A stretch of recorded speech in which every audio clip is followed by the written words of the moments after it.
जय हिंद दोस्तों, मैं हेमंत फिरोज वॉल परिवार की तरफ से आप लोगों के बीच में अपनी क्लास लेकर के हाजिर हूं। और जो आज की हमारी क्लास रहेगी वो रहेगी हिस्ट्री की।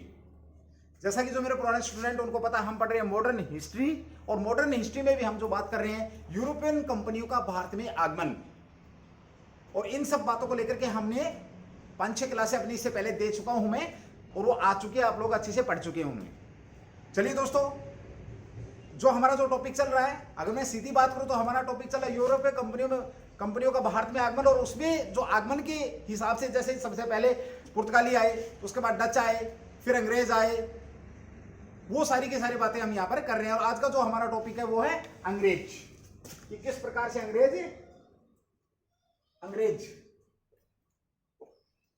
हम बात करेंगे आज की अंग्रेज किस प्रकार से भारत में आए और आकर के कैसे उन्होंने अपनी कंपनी को, किस प्रकार से उन्होंने अपने व्यापार को यहां पर आकर के स्टेबल किया या फैलाया या उन्होंने स्थापित किया।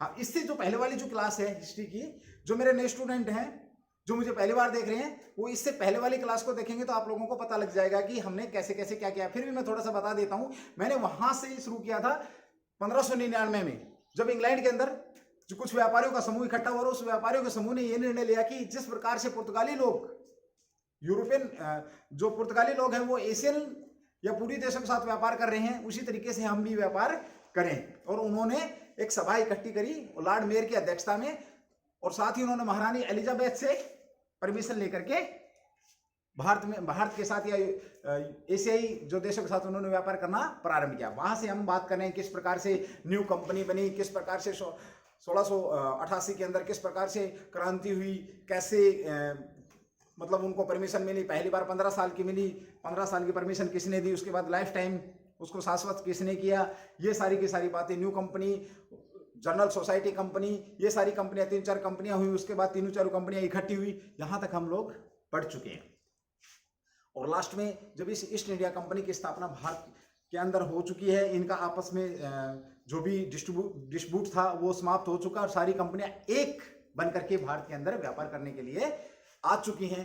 और यहीं से जो आज का जो हमारा जो टॉपिक रहेगा अंग्रेज, और अंग्रेजों में ईस्ट इंडिया कंपनी की भारत में सफलता, या बात करेंगे उन्होंने व्यापार में सफलता किस प्रकार प्रारंभ करी। अंग्रेज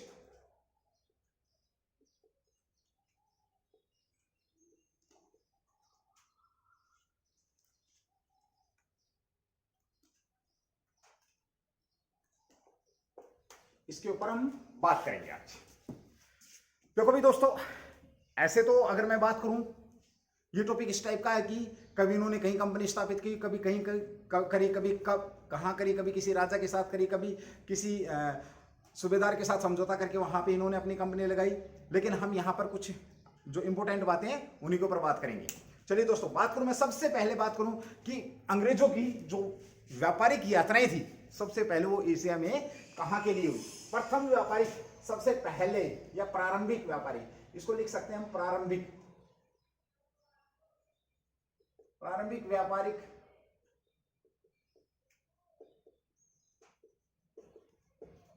जो व्यापारिक यात्राएं थी वो इन्होंने कहां की करी थी। सबसे पहले क्वेश्चन आ जाता है कि सबसे पहले क्या भारत में आए थे लोग, क्या इन्होंने एशिया जो पूरी देशों के साथ व्यापार करने के लिए आए, तो सबसे पहले कहां पर आए। इनकी जो यात्राएं थी वो मैं ज्यादा नहीं घुसूंगा उस बात में कि सबसे पहले कहां पे आए, किस पॉइंट में आए, लेकिन मैं ये बता देता हूं, ये जो सबसे पहले इनकी जो प्रारंभिक, इन्होंने अपनी यात्राओं का जो यात्राएं जो शुरू की वो कहां से करी है।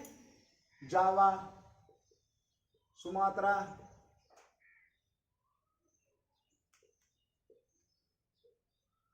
इंडोनेशिया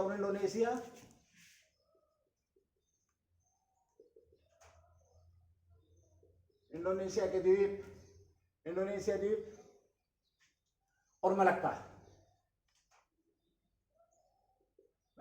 या जो अगर आपसे पूछा जाए, क्वेश्चन बहुत सुंदर सा बन जाता है कि पहली बार प्रारंभिक यात्राएं, पूर्वी देशों के साथ प्रारंभिक यात्राएं, व्यापारिक यात्राएं कहां की इन्होंने, तो जावा की, सुमात्रा की, इंडोनेशिया के द्वीप, मलक्का के लिए इनकी प्रारंभिक यात्राएं कहां के लिए की थी, इन्होंने यहां तक की थी। अब मैं बात करता हूं सीधी अपने पॉइंट की, ये कहां पर भारत में कब आए। अब देखिए दोस्तों, 16 जो इनकी पहला प्रयास था भारत में कंपनी या व्यापारिक कोठी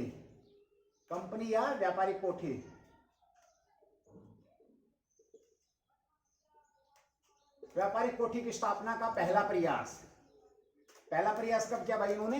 पहला प्रयास किया इन्होंने 1608 में भाई। बड़े ध्यान से देखना भाई, कई बार क्वेश्चन बनता है और ये क्वेश्चन आया हुआ भी है कि अंग्रेजों द्वारा भारत में व्यापारिक सुविधाएं प्राप्त करना या व्यापार करने का पहला प्रयास कब किया गया तथा किसके शासनकाल में किया गया। अब बड़े अच्छे क्वेश्चन बनते हैं इसको लेकर के 2-3। मैं बात करूं 1608 में कैप्टन हॉकिंस के नेतृत्व में एक व्यापारिक दल आया भाई। किसके नेतृत्व में? कैप्टन हॉकिंस के नेतृत्व में एक व्यापारिक दल आया। और ये 1608 में व्यापारिक दल आया, ये कहां पहुंचा भाई? सूरत की बंदरगाह, ये भारत में पहुंच गया भाई। भारत में आया और भारत में कहां पहुंच गया? ये आकर के जहांगीर के दरबार में पहुंचा भाई।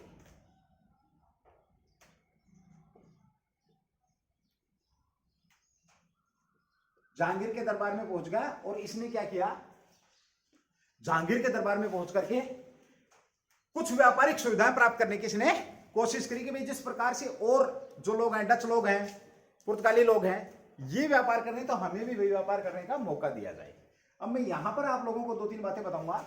अब भाई हॉकिंस ही क्यों आया? पहली बात ये तुर्की व फारसी भाषा का जानकार था भाई। कई बार क्वेश्चन आ जाता है, अच्छे लेवल पे क्वेश्चन आ जाता है कि जहांगीर के दरबार में आने के बाद कैप्टन हॉकिंस ने किस लैंग्वेज में बात करी थी? क्योंकि तो अंग्रेज थे, अंग्रेजी जानते थे, भारत वाले अंग्रेजी जानते नहीं थे, तो किस भाषा में बात करी इन्होंने? फारसी भाई, फारसी भाषा में बात करी। और बता देता हूं आप लोगों को, इसके पास जो जेम्स थे, जो उस समय जो जेम्स प्रथम राजा थे, जेम्स प्रथम का इनके पास एक पत्थर था, उस पत्थर को लेकर के आए थे ये। एक जो अथॉरिटी लेटर बोल सकते हैं, जैसे कि कोई व्यक्ति जाता है किसी के पास तो कुछ ना कुछ लेके जाएगा। फॉर एग्जाम्पल, यदि कोई जा रहा है, किसी बड़े व्यक्ति के पास जा रहा है, मान लिया आप पीएम साहब से मिल रहे, तो किसी नेता का लेटर लेके मिलेंगे, भाई हमें ये सुविधा चाहिए। या किसी विदेश में गए तो हमें हमारे पीएम साहब का लेटर होगा हमारे पास। सेम वैसे ही क्या इसके पास एक पत्थर था। पत्थर किसका था? जेम्स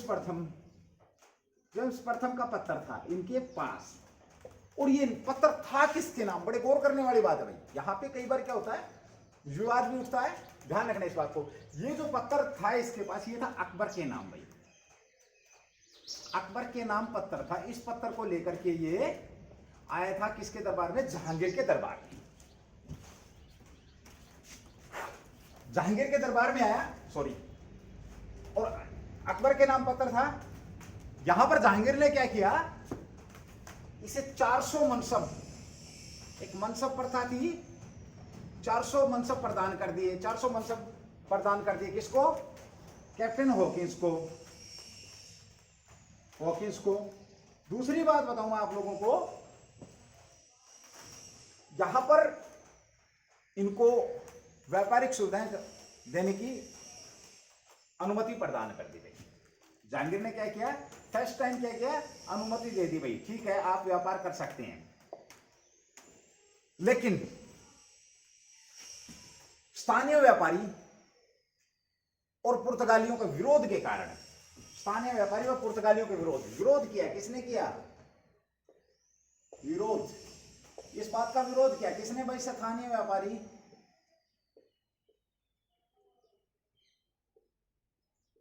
और पुर्तगालियों ने क्या किया? विरोध किया। आपसे पूछा जा सकता है कि पहली बार जो व्यापारिक अनुमति उनको मिली थी, पहली बार व्यापारिक अनुमति किसने प्रदान करी? जहांगीर ने करी। किसने प्रदान किसने ली? कैप्टन हॉकिंस ने ली। कब ली? 1608 में। और इसे 400 मनसब भी प्रदान किए थे। साथ ही बता दूं, जब ये अनुमति प्रदान कर दी तो इसका विरोध भी हुआ। विरोध किसने किया? स्थानीय व्यापारियों ने किया और पुर्तगालियों ने किया, जो कि पहले से, पुर्तगालियों में इसका विरोध किया, जो कि पहले से ही भारत में क्या कर रहे थे? व्यापार पर, उनका व्यापार पर एकाधिकार था और उनका यह मानना था कि व्यापार सिर्फ हम करेंगे, हमारे अलावा कोई नहीं करेगा। यूरोपियन कंट्री का कोई भी व्यक्ति व्यापार नहीं करेगा, कोई भी देश व्यापार नहीं करेगा, भारत के साथ केवल हम ही व्यापार करेंगे। यहां पर एक क्वेश्चन और भी बनता है भाई, बहुत बढ़िया से क्वेश्चन बनता है कि अंग्रेजों की तरफ से आने वाला प्रथम व्यक्ति कौन था? अंग्रेजों की तरफ से व्यापार के लिए समुद्री रास्ते से आने वाला जो प्रथम व्यक्ति था वो कैप्टन हॉकिंस थे भाई। हॉकिंस साहब थे जो ये प्रथम अंग्रेजी अधिकारी थे, प्रथम अंग्रेज अधिकारी, प्रथम अंग्रेज अधिकारी थे जो कि व्यापार के लिए भारत की भूमि पर कदम रखा समुद्री रास्ते से, समुद्री रास्ते से भारत की भूमि पर कदम रखा। ऐसे पहले अधिकारी कौन थे? हॉकिंस थे। अब देखो दोस्तों, ये आए थे समुद्री रास्ते। तो फिर एक छोटी सी बात और भी आप इसका ध्यान रखेंगे, जो इनके पास जो इनका जो जहाज था उसका क्या नाम था? हेक्टर।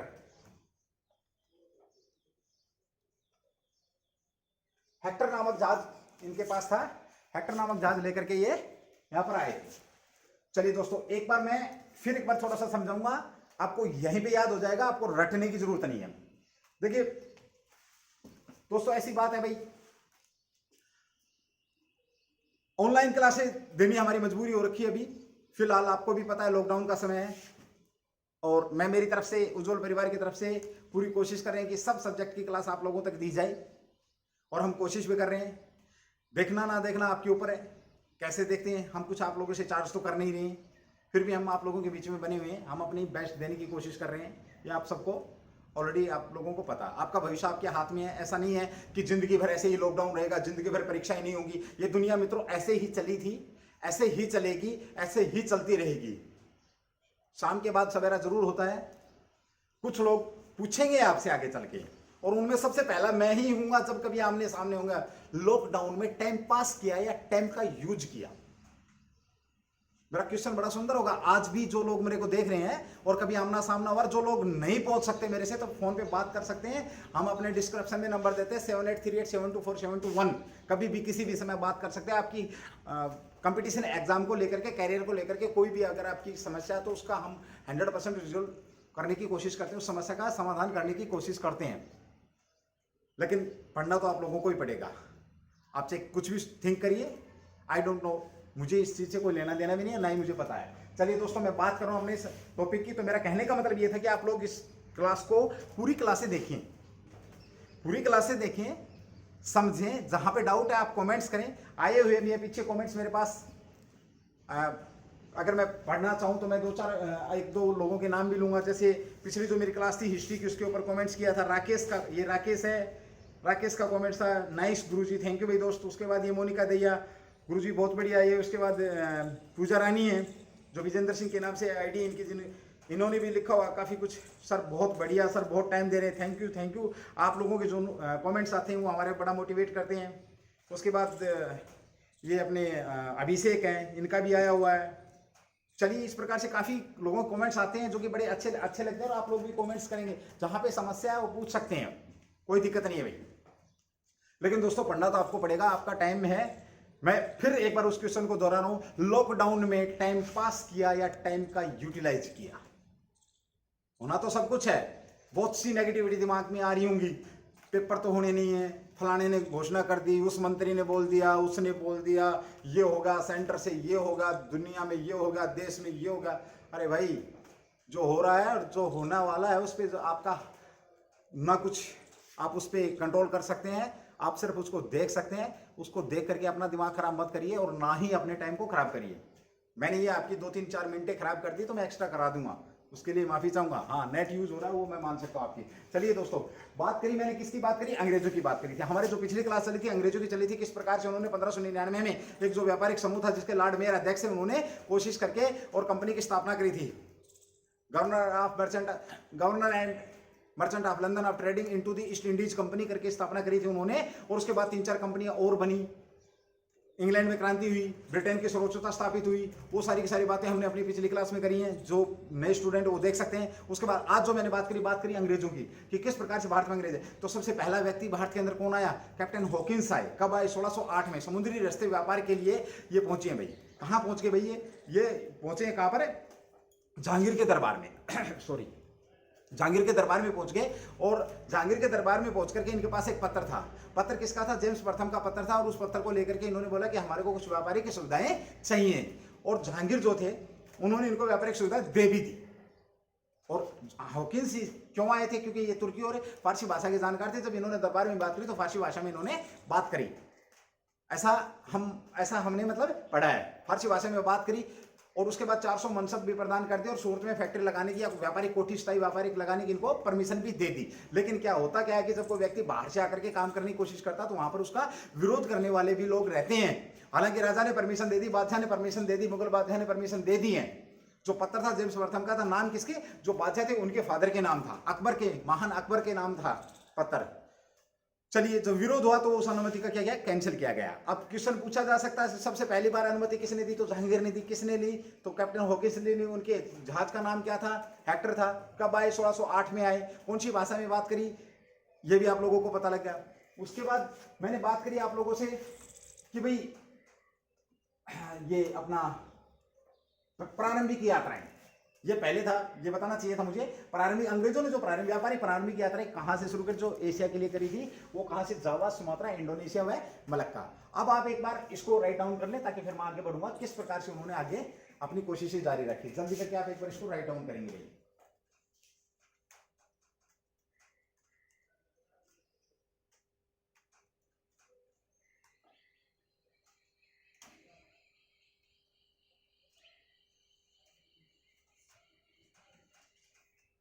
चलिए दोस्तों, हो गया। अब मैं आगे बढ़ता हूं भाई।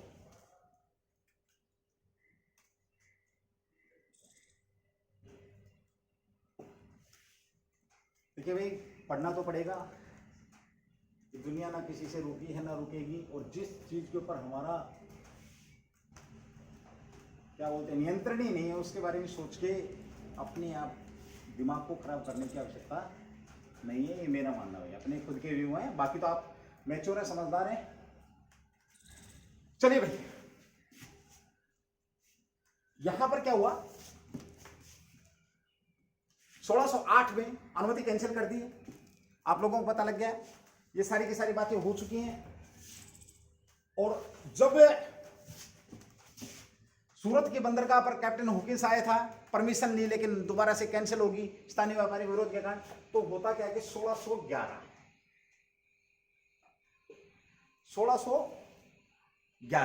कैप्टन मिडलटन, कोई एक अंग्रेज अधिकारी थे कैप्टन मिडलटन नाम के। 1611 में इन्होंने क्या किया? घटना घटी सवाली के पास। कहां पर भाई?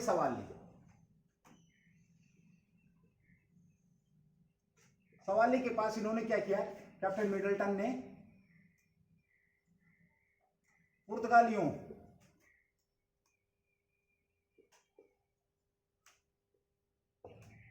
पुर्तगालियों को हरा दिया भाई। यहां एक युद्ध हुआ 1611 में, और 1611 में इनके जहाज पर कब्जा कर लिया मिडलटन ने क्या किया? मिडलटन ने सवाली के पास एक जगह है, सवाली, ये प्रसिद्ध बंदरगाह थी गोलकुंडा की भाई।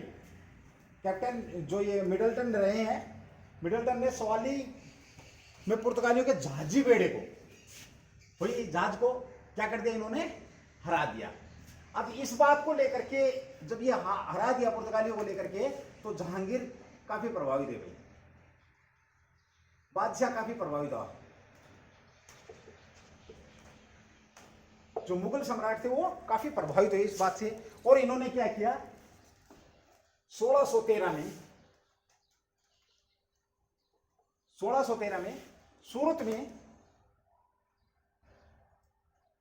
सूरत में स्थायी व्यापारिक कोठी,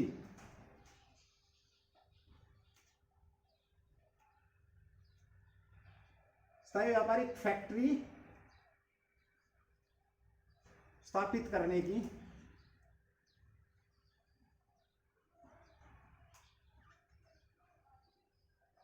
अनुमति प्रदान कर दी। अब देखो, पूछा जाए कि पहली बार कब दी? तो 1608 में, लेकिन वो कैंसिल कर दी। उसके बाद जो दूसरी इन्होंने दी कब दी? 1613 में। कारण क्या था? कारण ये था 1611 में मिडलटन, जो सवाली के पास एक जगह है, सवाली प्रसिद्ध बंदरगाह थी, कहां की? गोलकुंडा की। सवाली के पास इन्होंने क्या किया? पुर्तगालियों ने उसे हरा दिया।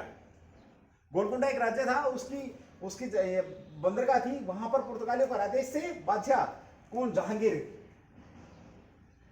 जहांगीर काफी प्रभावित हुए भाई, प्रभावित हुए। इस वजह से इन्होंने दोबारा यहाँ पर, और जो व्यापारिक कोठी की बात करें हम, ऐसा नहीं है कि 1613 में इन्होंने सूरत में पहली फैक्ट्री लगाई, नहीं, इससे पहले क्या हुआ 1611 में, कब भाई 1611 में अंग्रेजों ने क्या किया था, मसूलीपट्टनम,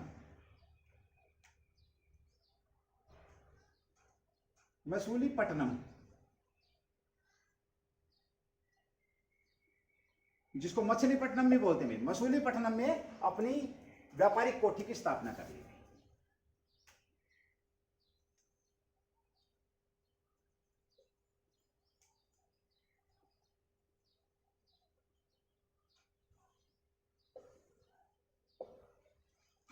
अब देखो भाई, क्वेश्चन अगर आ जाए कि पहली बार कहां पर अंग्रेजों ने सबसे पहली फैक्ट्री कहां पर स्थापित की या व्यापारिक कोठी कहां पर स्थापित की, तो इन्होंने यहाँ 1611 में मुसलीपट्टनम, और मुसलीपट्टनम कहां भाई, ये गोलकुंडा राज्य की एक प्रसिद्ध बंदरगाह थी भाई, गोलकुंडा राज्य,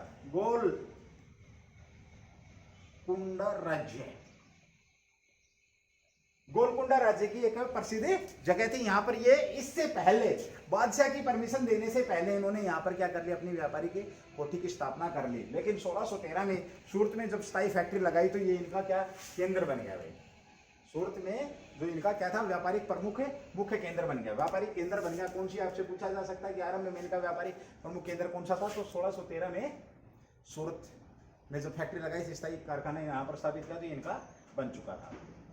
अब देखो दोस्तों, क्वेश्चन किस प्रकार से बनेंगे भाई, 1611 में सवाल में युद्ध किस किस के बीच में हुआ, जाजीबेड़े के बीच में जो टकराव हुआ, अंग्रेज व पुर्तगालियों के मध्य, हारा कौन, पुर्तगाली। इस वजह से प्रभाव किस पर पड़ा भाई, जहांगीर पर पड़ा।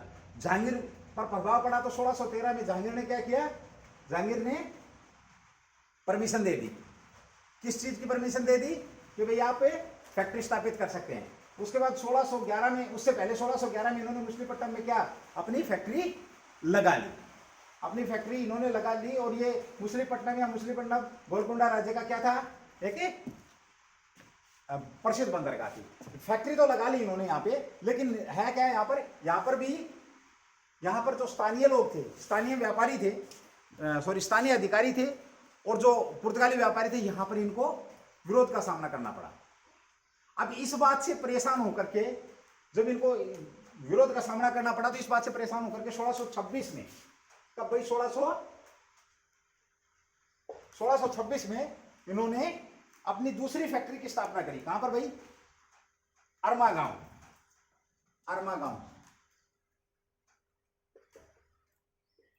में इन्होंने अपनी फैक्ट्री की स्थापना करनी शुरू कर दी, कोशिश शुरू कर दी।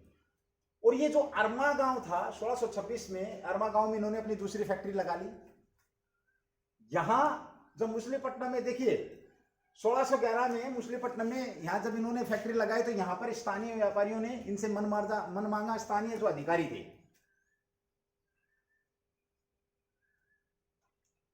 स्थानीय अधिकारी व पुर्तगाली, डच व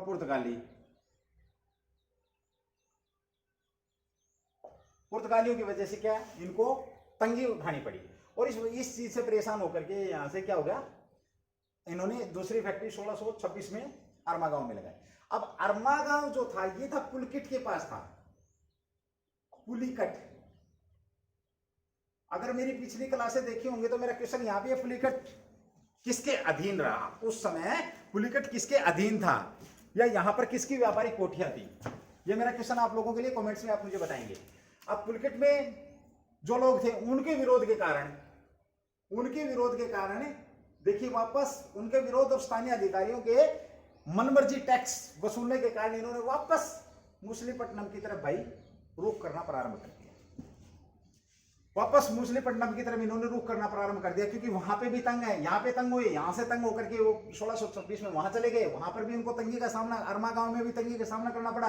तो फिर ये वापस, अरमा गांव कहां था, ये पुलिकट के 5-6 मील के आसपास था भाई, और उत्तर में पड़ता था, पुलिकट के उत्तर में पड़ता था। और मेरा क्वेश्चन आप लोगों के लिए फिर रिवाइज है, पुलिकट किसके अधीन था, या पुलिकट में कौन लोग व्यापार करते थे, या व्यापारिक एकाधिकार किसका था पुलिकट में। ध्यान रखना, ये आप मेरे को कमेंट्स करके बताएंगे। और बिना देखे नेट पे ढूंढे, बिना बताएंगे, जितना जानते उतना बताएंगे। जो मेरे स्टूडेंट रहे, जो मेरे को देखते हैं, जो मेरे को फॉलो करते पढ़ते हैं, वो इसका वेरी सिंपली आंसर दे सकते हैं, बहुत इजी आंसर दे सकते हैं, इजी से आंसर दे सकते हैं, कोई बड़ा मुश्किल क्वेश्चन नहीं है। अब देखो यहां पर बताता हूं आप लोगों को, 1611 में मिडलटन ने सवाल में इनको हरा दिया, जहांगीर पर प्रभाव पड़ा, उसने परमिशन दे दी, सूरत में फेयर फैक्ट्री लगा लो भाई, तुम स्थायी फैक्ट्री लगा लो, इस टाइप की इन्होंने परमिशन दे दी। उसके बाद बात करूं मैं 1611 में, लेकिन 1613 से पहले ही 2 साल पहले जब यहां पर इनको हराया तो मछलीपट्टनम में इन्होंने क्या कर लिया, अपनी व्यापारिक कोठी की स्थापना कर ली। यहां पर पुर्तगाली व डचों के विरोध के कारण, स्थानीय अधिकारियों के विरोध के कारण इन्होंने क्या, ये परेशान हो गए और ये वापस इन्होंने दूसरी जगह तलाशनी शुरू कर दी। वो जगह मिल गई इनको अरमा गांव में 1626 ईस्वी में इन्होंने अपनी फैक्ट्री लगा ली। यहाँ पर फिर जो ये अरमा गांव कहाँ था, ये पुलकित के पास ही एक जगह थी, व्यापारिक जगह थी, 5-6 मील के आसपास थी, उत्तर साइड में पड़ती थी। इतना मैंने हिंट दे दिया आप लोगों को। और जब इन्होंने, पुलकित वालों ने इनको तंग करना प्रारंभ किया, स्थानीय अधिकारियों ने तंग करना पड़ा, तो वापस फिर इन्होंने मछलीपट्टनम की तरफ क्या कर दिया, अपना रुख कर लिया भाई, कि वापस हमारे को मछलीपट्टनम में ही जाना ठीक रहेगा, या मछलीपट्टनम में जाना ठीक रहेगा। और फिर इन्होंने क्या किया, जो गोलकुंडा राज्य में था, तो गोलकुंडा के जो सुल्तान थे, गोलकुंडा के जो राजा थे, राजा से इन्होंने क्या कर लिया, एक सुनहला फरमान प्राप्त किया। एक बार आप ये राइट डाउन करिए, फिर मैं रफ करता हूं, फिर मैं बताता हूं कि कैसे कैसे क्या क्या हुआ। चलिए भाई जल्दी से आप लोग इसको राइट डाउन करेंगे भाई।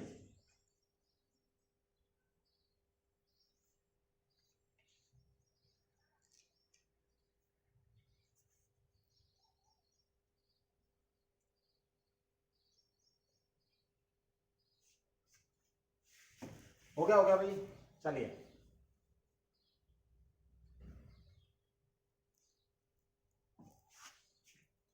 1632 में 1632 के अंदर क्या हुआ, जब ये वापस अरमा गांव से इन्होंने रुख किया वापस मछलीपट्टनम का, तो 1632, पहले तो देखो एक चीज ये क्लियर होनी चाहिए, मछलीपट्टनम है कहां। मैंने आपको बताया कि भाई मछलीपट्टनम कहां है, मसूलीपट्टनम ये था गोलकुंडा में, गोलकुंडा राज्य का प्रसिद्ध बंदरगाह था भाई, ये ध्यान रखना इस बात का। ओके, प्रसिद्ध बंदरगाह था। अब जब ये वापस अरमा गांव से 1626 में क्या हुआ, इन्होंने 1626 में जब अरमा गांव में करी थी, तो वापस कहां गए, मछलीपट्टनम। और 1632 में इन्होंने क्या किया, जो गोलकुंडा के जो सुल्तान थे,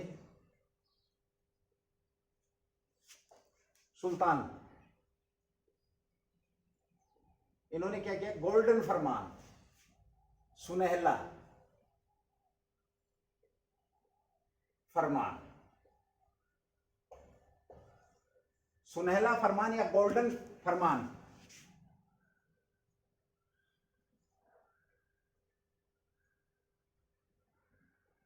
प्राप्त करने में सक्सेस हासिल कर ली इन्होंने। अब ये सुनहला फरमान था क्या, इस सुनहले फरमान में गोलकुंडा के जो सुल्तान थे, उन्होंने बोला था भाई ठीक है, आप 500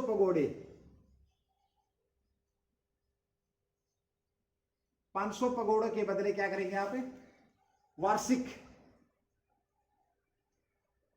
500 पगोड़े वार्षिक के बदले पूरे गोलकुंडा राज्य के बंदरगाहों पर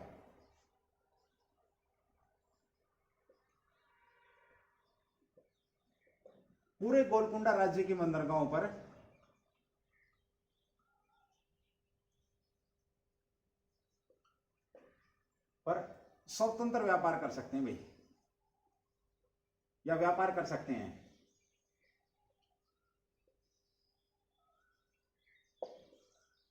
यह आपको पता होना चाहिए।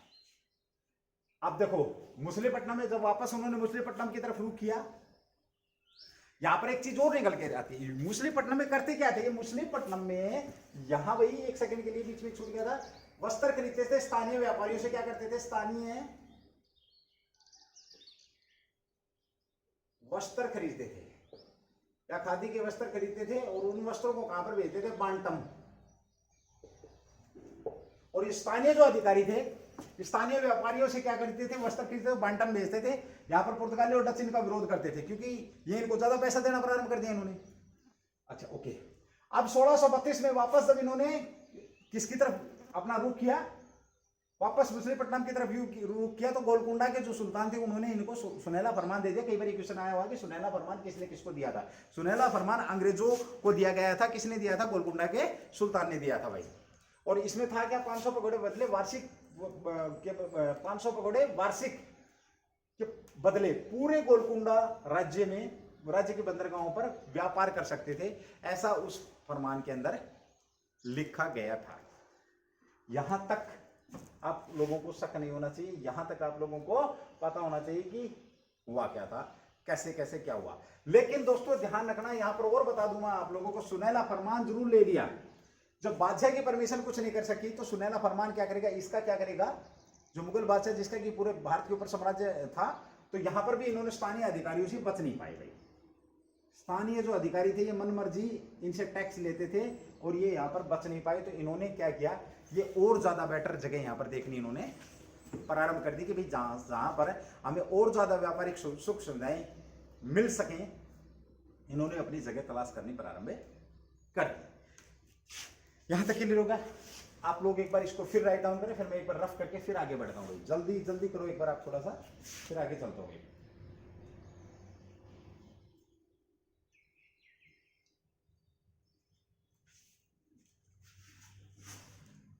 यहां पर एक चीज और नोट करेंगे आप लोग, जो सुनहला फरमान था ये 1632, इस फरमान की रिपीटेशन हुआ दोबारा 1634 में। इसको दोबारा से यही शर्तें लागू कर दी गई थी, लेकिन फिर भी लोगों ने इनको तंग किया। आपसे पूछा जा सकता है कि सुनहला फरमान दोबारा से कब दिया गया, या ये पूछेंगे सुनहला फरमान दोबारा से ये जो शर्तें थी ये कब दोबारा से दूसरा पत्र कब देगा। तो 1634 में गोलकुंडा के जो सुल्तान ने दोबारा से दे दिया था, लेकिन फिर भी ये बात बनी नहीं इनकी और इन्होंने अपनी दूसरी जगह तलाशनी प्रारंभ कर दी। अब चलिए मैं इसको रफ कर रहा हूँ, उसके बाद फिर हम आगे बढ़ेंगे।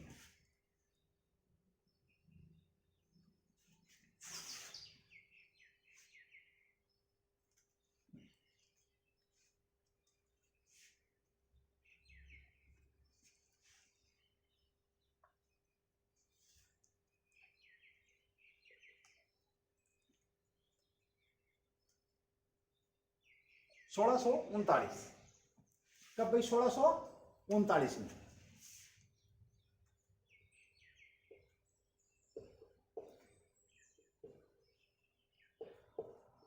फ्रांसिस डे एक अंग्रेज अधिकारी थे, फ्रांसिस डे अंग्रेज अधिकारी थे। इन्होंने क्या किया, चंद्रगिरी एक राज्य थे, अपना राज्य था चंद्रगिरी।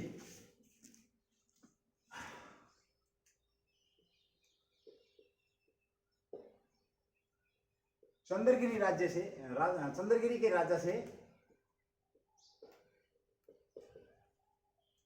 मद्रास को पट्टे पर ले लिया भाई। मद्रास को क्या किया, पट्टे पर ले लिया। पट्टा आप लोग समझते होंगे, जैसे किराए पे ले लिया कोई चीज, कोई इतने दिन के लिए छोड़ दो, हम यहाँ पर व्यापार करेंगे। तो 1639 में किसने, कौन अंग्रेज अधिकारी था जिसने मद्रास को पट्टे पे लिया? फ्रांसिस डे था। किस राजा से लिया? चंद्रगिरी के राजा से लिया, मद्रास को लिया। यहां तक आप लोगों को पता होना चाहिए कि किस प्रकार से, देखो अंग्रेज कहां से चले थे, कहां पहुंच गए। और यहां पर इन्होंने क्या किया, जब पट्टे पर ले लिया, यहां पर एक इन्होंने अपनी व्यापारिक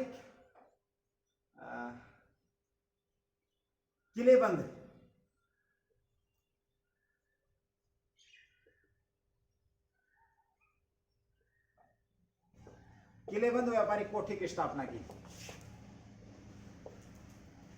अब किलेबंद व्यापारिक कोठी की स्थापना करी, मतलब ये कि किले का निर्माण कर लिया और उसने क्या करना शुरू कर दिया, इन्होंने व्यापार करना प्रारंभ कर दिया। ये पहला किला था इनको, जो किलेबंद व्यापारिक कोठी थी इनकी पहली, अंग्रेजों की तरफ से जो पहला किला बनाया गया था, और उसका नाम था fort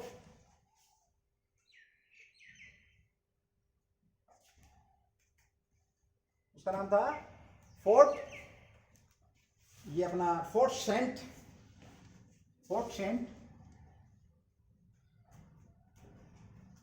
George. Fort Saint George के, इसका जो नाम रखा गया फोर्ट सेंट जॉर्ज रखा गया, या इसको ऐसे भी बोल सकते हैं हम इसको फोर्ट सेंट डेविड जॉर्ज के नाम से भी जाना जाता है।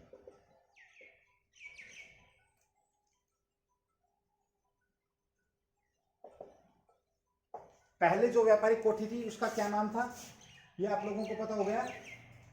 और जो इस कोठी, जो व्यापारिक कोठी का नाम आप लोगों को पता किसने स्थापना करी थी, तो फ्रांसिस डे ने स्थापना करी थी, जब मद्रास को पट्टे पर लिया। और एक किलेबंद व्यापारी की कोठी थी इनकी, चंद्रगिरी के राजा से इन्होंने 1639 ईस्वी में ले लिया भाई।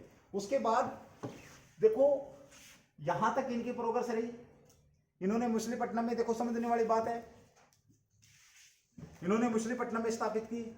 उसके बाद अरमा गांव गए, फिर ये गोलकुंडा है, गोलकुंडा बोल रहा हूं मैं, मछलीपट्टनम में दोबारा वापस मछलीपट्टनम में आए। यहाँ इन्होंने सुनहला फरमान प्राप्त किया।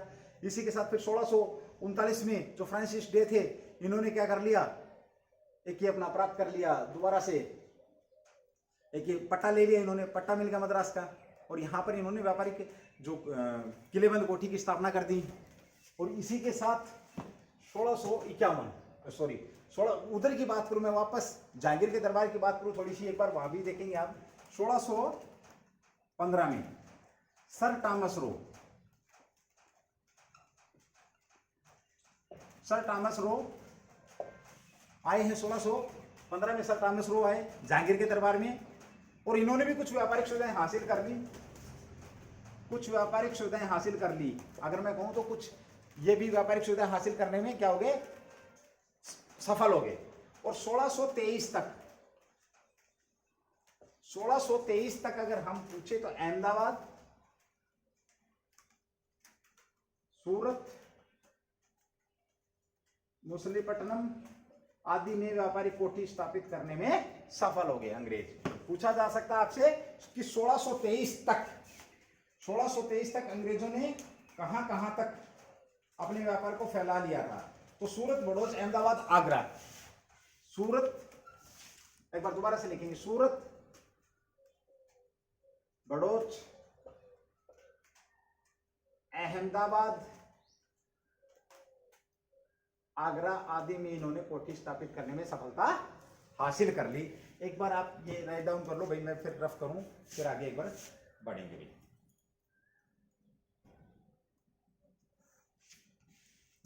ओके भाई,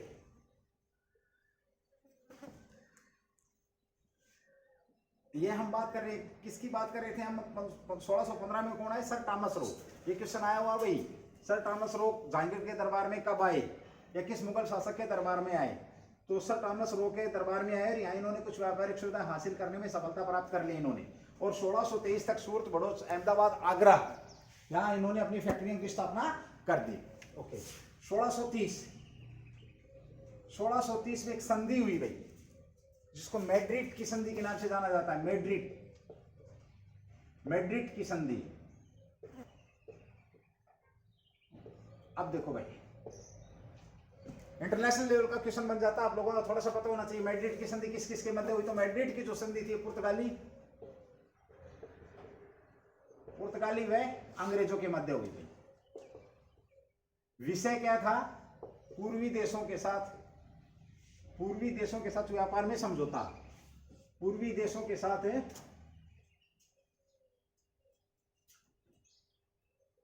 व्यापार में समझौता। भाई आपसे पूछा जा सकता है मैड्रिड की संधि किस किस के मध्य पुर्तगाली और अंग्रेजों के बीच में हुई, 1630 में।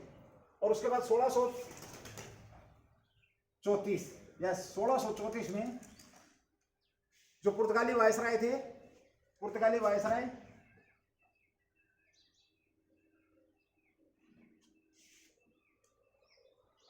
कौन थे भाई, भारत के पुर्तगाली वायसराय 1634 में। मेरा सेकंड क्वेश्चन आप लोगों के लिए, मैंने कई बार बताया आप लोगों को, जब पुर्तगाली पढ़ा रहे थे तो मैंने बड़ी तसल्ली से आप लोगों को बताया था कि किस किस प्रकार से कौन कौन से व्यापारी वायसराय थे जिन्होंने पुर्तगालियों को यहाँ पर स्टैंड किया था, बहुत बेहतरीन स्टैंड किया था। तो 1634 में पुर्तगाली वायसराय प्लस जो सूरत व्यापारिक कोठी,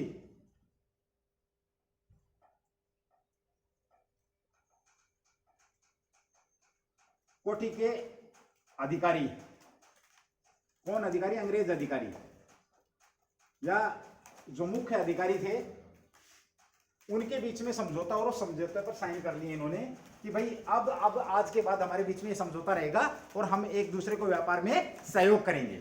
ऐसा 1634 में वायसराय, पुर्तगाली वायसराय ने, और जो सूरत की जो व्यापारी कोठी थी उसके जो अध्यक्ष थे, उस अध्यक्ष के मध्य ऐसा समझौता हो गया, क्योंकि ये पुर्तगाली और अंग्रेजों के बीच में जो बैठक हुई थी उसमें यही डिसीजन लिया गया था कि जो भाई पूर्व का जो व्यापार है उनको किस प्रकार से हम मेंटेन करें, या जो हमारा झगड़ा आपस में उसको हम किस प्रकार से समाप्त करें।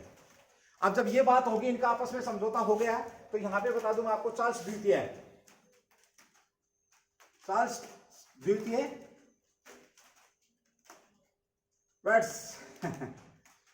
चार्ल्स द्वितीय और कैथरीन, पूरा नाम Braganza, Catherine of Braganza, Braganza, sorry Braganza, Catherine of Braganza या कैथरीन, ये पुर्तगाली राजकुमारी थी भाई। कौन थी ये? पुर्तगाली राजकुमारी। अब देखो यहां पे, देखो दिमाग अंग्रेजों का ऐसे काबू में नहीं आया सौदा। उनको लगा था कि पुर्तगाली हमारे सिरदर्द बने रहेंगे, पहले तो समझौता कर लिया, थोड़ा सा उनको लगा कि भाई हमसे डर गए, पुर्तगालियों को लगा कि अंग्रेज हमसे डर गए और समझौता करने के लिए आगे पहल कर रहे हैं। लेकिन यहाँ पे उन्होंने दिमाग लगाया, दिमाग लगा करके क्या किया, जब इनसे समझौता होगा, क्योंकि ये बाद में आए थे, पहले उन्होंने पैर जमा रखे थे, अब पुर्तगालियों से इन्होंने क्या कर लिया, संबंध स्थापित कर लिए भाई। और ऐसा हुआ इतिहास के अंदर, आप इतिहास के स्टूडेंट है, इतिहास उठा करके देखिए, जहां पर जो भी अगर कूटनीति की बात करें तो कूटनीति में विवाह शादियों का बड़ा महत्व रहा, राजा राजवाड़ों में विवाह शादियों का बड़ा महत्व रहा। जो राजा दुश्मन है उसके साथ वैवाहिक संबंध स्थापित कर लो, आपकी सीमा सुरक्षित।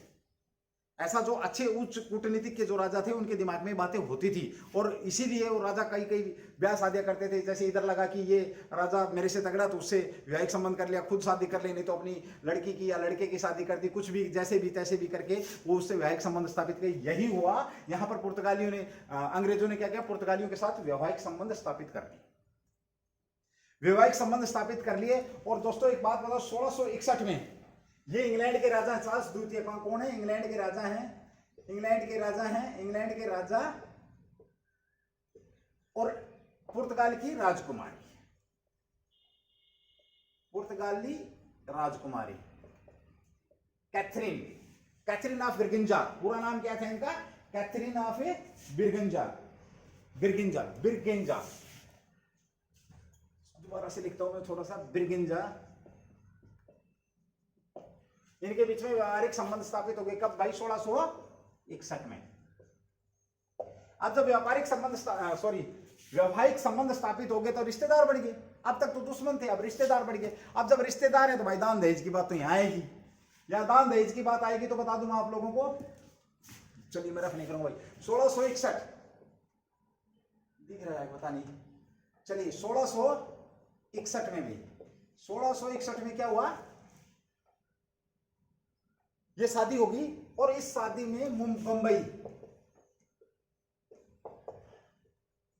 बंबई को दहेज के रूप में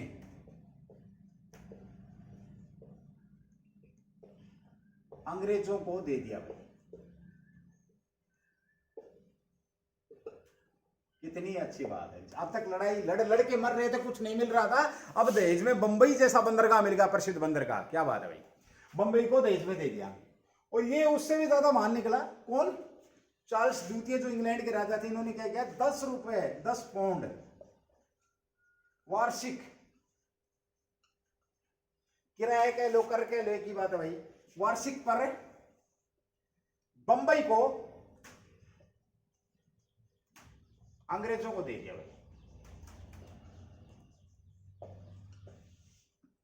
कब दिया ये? 1668 में।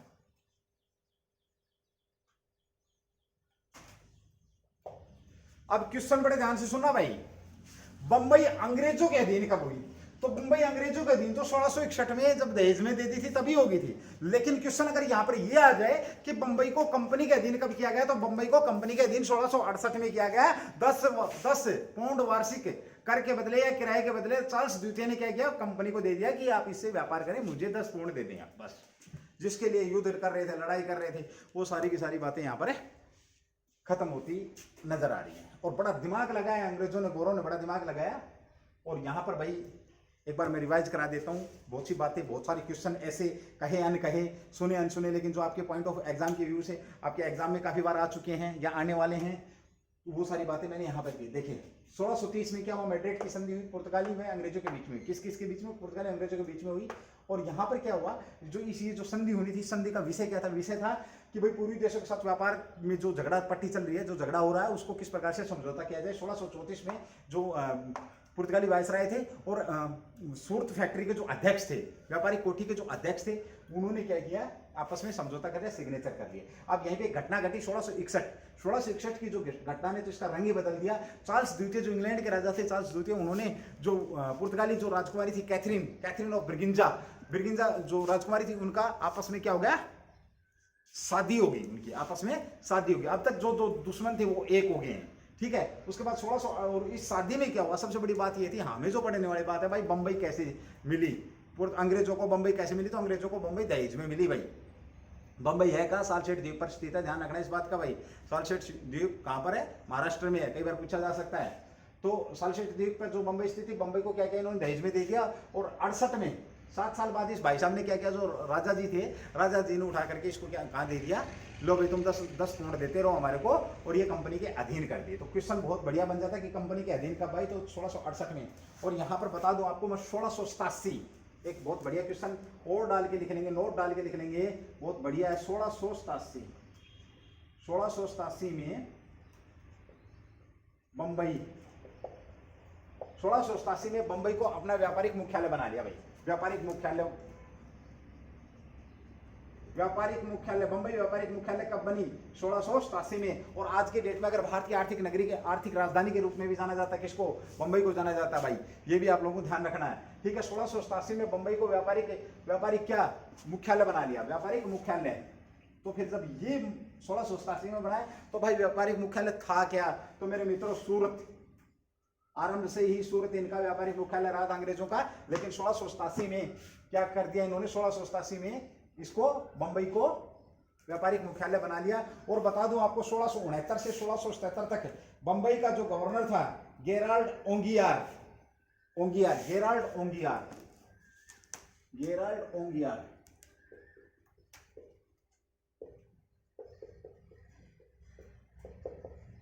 ये क्या थे? बंबई के गवर्नर थे। बंबई के 1669 से 1677 तक बंबई के गवर्नर कौन रहे हैं? बंबई के गवर्नर गेराल्ड ओंगियार। और ये वास्तविक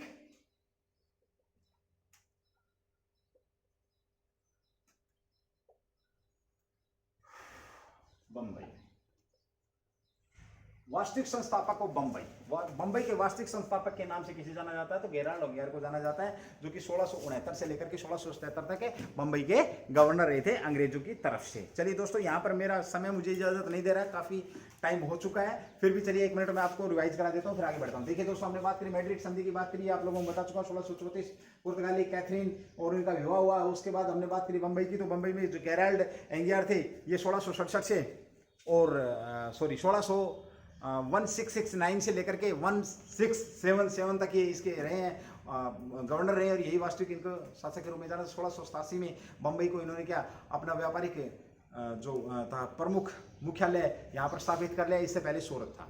देखिए दोस्तों, आज हमने बात करी कि किस प्रकार से भारत में, आज का जो हमारा जो टॉपिक रहा है कि किस प्रकार से भारत में अंग्रेजों ने अपनी व्यापारिक सफलताएं प्राप्त की, ईस्ट इंडिया कंपनी ने किस प्रकार से भारत में व्यापारिक सफलताएं प्राप्त करी। इससे पहले जो हमने बात करी थी कि भाई कितने लोग काम करेंगे, 24 लोग डायरेक्टर होंगे, एक उप डायरेक्टर होगा, एक डायरेक्टर होगा, जिनको कोर्ट ऑफ डायरेक्टर्स, ये सारी बातें हम इससे पिछली क्लास में कर चुके हैं। आज की जो क्लास थी वो आप लोगों के बीच में है, इसको 1-2 बार रिवाइज करेंगे तो आपको पढ़ने की जरूरत नहीं रहेगी। I think. उसके बाद फिर हम थोड़ा सा और रह गया है इसका, थोड़ा सा टॉपिक और है अंग्रेजों का। उसके बाद फिर हम आगे डेनिश पढ़ेंगे, स्वीडिश पढ़ेंगे, और उसके बाद फिर यूरोपीय कंपनी का आगमन, हमारे भारत का ये जो टॉपिक है भारत में आगमन, ये हमारा समाप्त हो जाए। एक क्लास और रहेगी, एंड देन उसके बाद हो सकता है कि एक क्लास में रिविजन के तौर पर क्वेश्चन आंसर फॉर्मेट में आप लोगों के बीच में लेकर के आऊँ, जिस प्रकार से मैं पॉलिटी के लेकर के आया था। Most very most important topic है, यहाँ से क्वेश्चन बनते हैं दोस्तों। फिर भी किसी का कोई डाउट है तो आप कमेंट्स करके पूछ सकते हैं। कमेंट्स करते हैं, बहुत सारे लोग करते हैं, जैसे कि मैंने आज नाम पढ़ के बताया। इससे आगे मैं जरूर आप लोगों के नाम कमेंट्स 1-2 मिनट जरूर आप लोगों के लिया करूंगा, और नाम जरूर पढ़ के बताया करूंगा किस व्यक्ति का कौन सा कमेंट्स यहाँ पर है। चलिए दोस्तों, अगर कुछ समझ नहीं आया तो आप पूछ सकते हैं कमेंट्स करके। अगर कोई फिर भी कुछ इशू है तो पर्सनली नंबर है आप लोगों के बीच में रहते हैं, आप पता कर सकते हैं। पढ़ना आप लोगों को पड़ेगा, मैं मेरा फर्ज पूरा कर ही रहा हूँ। लगातार कंटिन्यू आप लोगों के बीच में क्लासें आ ही रही हैं, 1 क्लास पर डे आ रही है। कोशिश करूँगा 1-2 दिन में 2-3 क्लासें कंटिन्यू डालने की। हाँ, एक स्टूडेंट का फोन आया था, सर इंग्लिश की 1 क्लास डाल करके आप बीच में कैसे स्टॉप हो गए। भाई इंग्लिश की क्लास भी आप लोगों के बीच में कंटिन्यू, कुछ इशूज़ हैं हमारे, वो इशू चल रहे हैं। जैसे कि आप सब लोग जानते हैं कि भाई लॉकडाउन है, टीचर्स की भी समस्या है, आने जाने वाली भी समस्या है, वो बहुत सारी समस्या मैं फेस कर रहा हूँ, लेकिन फिर भी मैं आप लोगों के बीच में हूँ। कोई नहीं दोस्तों, चलिए थैंक यू, जय हिंद जय भारत। आप लोग मुझे बड़े ध्यान से सुनते हैं। ओके, फिर मिलते हैं जल्दी एक क्लास लेकर।